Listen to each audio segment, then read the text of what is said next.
There's something really important that I want to talk about. It's May, which means that it's AAPI Heritage Month, a celebration of Asians and Pacific Islanders in the United States. After 7 seasons of being on this show, we have never celebrated AAPI Heritage Month, and to be honest, with the rise of hate crimes against Asian Americans, I myself am just waking up to realize how much our country lacks the understanding of our history, our cultural impact, and our existence. Just recently, the United States Senate passed the COVID-19 Hate Crimes Act to protect Asian Americans and Pacific Islanders. And the Los Angeles Times reported just this week that there's been a 164% increase in reports of anti-Asian hate crimes in just the first quarter of 2021 compared with the same period last year. I want to show you some very disturbing footage. Just this past week, an Asian father was senselessly attacked in Mission Bay while he was walking with his 1-year-old in a stroller. And in Baltimore, 2 women were viciously attacked by a man in a liquor store who beat them with a cement block. This is something that we must talk about, and joining us today to help further our discussion is a therapist who specializes in centering counseling for people of color, as well as the LGBTQ+ community. She's also a founding partner of KGR+C, who does custom research-based equity climate assessments using methodologies that center the experiences of historically marginalized groups. Please welcome Dr. Kim-Gervey. Dr. Kim, welcome to the show. Thank you for being here. Hi. Thank you so much. Dr. Kim-Gervey, thank you so much for being here and helping us with this. Can you explain to everyone why AAPI Heritage Month is so important, especially right now, considering the recent rise of hate crimes against the Asian community? It's disgusting. It's terrible. Yes. Terrible, terrible. Hate crimes depict Asian American API folks in the most horrible moment of their lives as victims. They don't show any of the richness or complexity or the beauty of who those people are.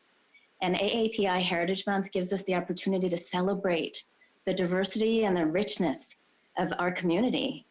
So it's a really important contrast to have. And having our systems, having it show up on our calendars on default mode, and having folks like you talk about it and celebrate it shows too that our country believes that AAPI folks are Americans that are worthy of being celebrated. It's important. Absolutely. Thank you for doing this. Dr. Kim-Gervey, I'm curious if you've ever been specifically targeted because of your race in the past. I have. In 2015, I was on my way home on a run about a mile away from my house, and an older white man used his car to hit me. And then, What? Yeah. So he blocked my path on my way home. When I ran from the car, he backed up, jumped a curb, and hit me again. Wow. When I tried to get away, he got out of his car and pursued me on foot because his car was stuck on the curb that he had jumped. Oh my God. So that's what happened, and it was horrible. And I'd also like to share some of what happened afterwards, because what happened afterwards was equally horrible and affected me for the rest for the rest of my life. It's just a part of who I am now. What was that? I learned after that happened that the same car had run another one of the very few Asian American women in our neighborhood off the side of the road when she was on a walk. And I also learned that this person's social media posts were filled with hate. I learned about this from the police. Okay. So the police knew about it. They told me that they would follow up on it. They didn't, and they didn't show up at any of the criminal proceedings. And because the police didn't show up or speak to any of that, my the district attorney on the case told me that he couldn't even consider this a hate crime. So it wasn't even on the table as a consideration. Because the police didn't show up to defend you and help you with the case. Wow. Yeah. That is it's horrible. There's no other words for it. So the man has never been caught. I just want to clarify. He's never been caught.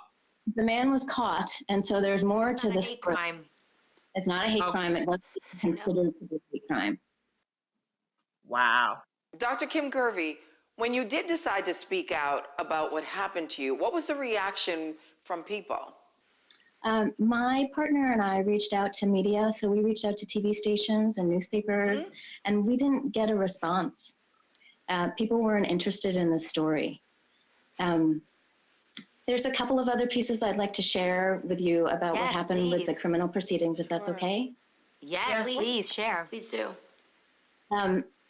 There were really clear ways that the criminal system told me that my experience as a human being didn't matter. One of those is that when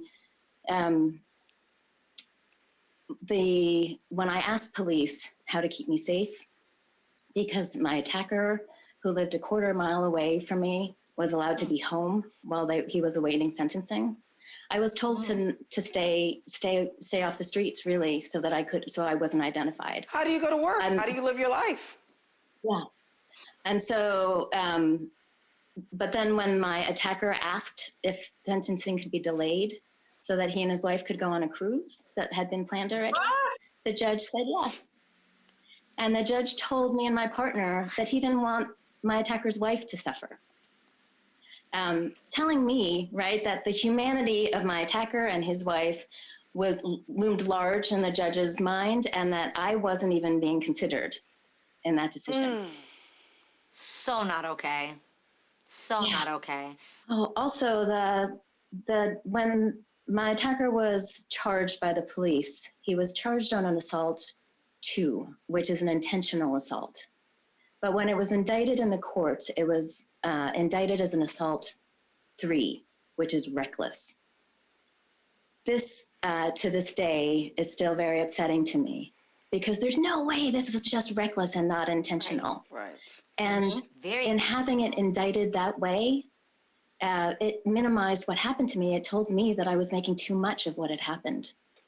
And the judge knew this and said to me and my partner, you know, I relate to this guy. He's close to my age. He's a good guy. And he told us that he wanted to spare him the mandatory minimum that accompanied his crime.